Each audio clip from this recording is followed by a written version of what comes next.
जमीन ही आमची काळी आई आहे आणि काळी आई मी विकणार नाहीत। पुरंदरच्या विमानतळाला खरं तर गावकऱ्यांनी तीव्र असा विरोध केला आहे। आज सुप्रिया सुळे यांनी गावामध्ये येऊन गावकऱ्यांशी बैठक केली आहे, चर्चा केली आहे। सध्या कुंभारवळणच्या महिला सरपंच आपल्या सोबत आहेत, आपण त्यांच्यासोबत चर्चा करणार आहोत। खासदार सुप्रिया सुळे तुमच्या गावामध्ये आल्या, चर्चा झाल्या, काय बैठकीमध्ये निष्पन्न झाले?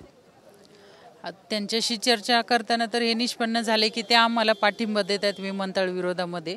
आणि बाकी आमचे जे कस्टडीमध्ये मुलं आहेत त्यांना उद्या SP साहेबांशी बोलून चर्चा करून ते उद्या सोडवण्याचा तर प्रयत्न उद्या करतात, म्हणजे उद्या सोडवणारच असं। तरी ह्या आंदोलनामध्ये जे विरोधाचं आंदोलन आहे याच्यामध्ये सर्व साती गावच्या महिला खूप अग्रगण्य आहेत। खरं तर हा तुमच्या वेदनेचा हुंकार आहे, तुम्ही सर्वजण रस्त्यावरती उतरलायत, विरोध करतायत। प्रामुख्याने खरं तर ज्या मुलांवरती म्हणजे आंदोलनामध्ये जे काही गुन्हे दाखल झाले आहेत त्याच्या प्रती खरं तर उद्या तुम्ही SPंना भेटणार आहेत। सुप्रिया सुळेंनी पण तुम्हाला सांगितलं की एक कृषी कृती म्हणजे समिती निर्माण करा। काय यापूर्वी काय तुमची चर्चा झाली सर्वांची, सर्व 7 गावकऱ्यांची? आम्ही 7 गावावर म्हणजे कृषी समिती आता ताईंनी ते सुचवलं, पण त्याच्या आधी आमच्या गावाने ऑलरेडी ही समिती स्थापन केली होती की इमर्जन्सीला कधी काही वाटलं तरी ह्या 7 गावाच्या समितीने उभं राहायचं आणि पाहिजे त्या ठिकाणी जायचं आणि उभं राहून ह्या शेतकऱ्यांच्या पाठीशी उभं राहायचं। समिती स्थापन केली होती आणि ताईंनी त्याला अजून दुजोरा दिलाय। आमचं बळ अजून मोठं आणि वाढलेलं आहे। खरं तर गेली अनेक वर्षांपासून खरं तर सातत्यानं तुमचा हा लढा आहे आणि आता सध्या लढा तुम्ही तीव्र करताय।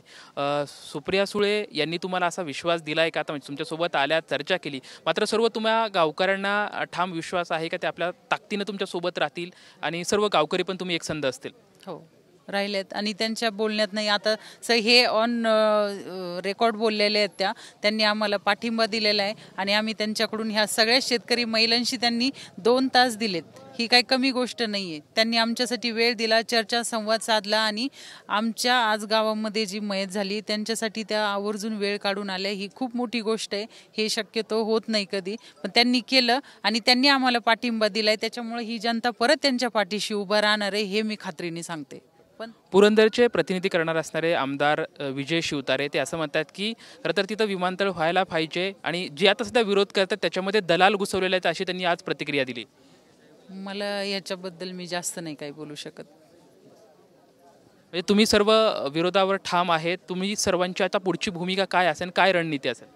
रणनीती असं काही नाही, आमच्या शेतकऱ्यांचं ठाम मत आहे की इथं विमानतळ झालंच नाही पाहिजे, विमानतळ हे रद्द झालं पाहिजे। कारण हे आम्ही जसं म्हणतोय की आमच्या प्रेतावरून जायला लागले नाही, आता ते प्रत्यक्षात तसं होतंय। पारगावची डेट झाली आहे, त्याच्या आधी डेट झाली आणि आमच्या 2 दिवसापूर्वी गावामध्ये डेट झाली। तर हे असं होऊ नये ह्याची आम्ही काळजी घेणार आणि शेतकरीला तेवढं आम्ही स्ट्रॉंग पण करणार आणि सक्षम पण करणार आहे। कारण शेतकरी काय वाऱ्यावर पडलेला नाही आहे, शेतकरी स्वतः तेवढा सक्षम आहे, तो जगाला जर पोचतो ना तो स्वतःचं पण संरक्षण तेवढ्याच रीतीने करू शकतो। त्याच्यामुळे ही ठाम भूमिका राहणार आहे की हे विमानतळ इथं होणारच नाहीये। आमच्या सर्व शेतकऱ्यांची ठाम भूमिका आहे, पुरंदरच्या या आंतरराष्ट्रीय विमानतळाला आमचा कायमच आणि तीव्र विरोध असेल, अशी प्रतिक्रिया खरं तर इथल्या नागरिकांकडून आपल्याला पाहायला मिळते। कॅमेरामॅन विशाल रायपुरेसोबत लक्ष्मण जाधव, TV9 मराठी, पुणे।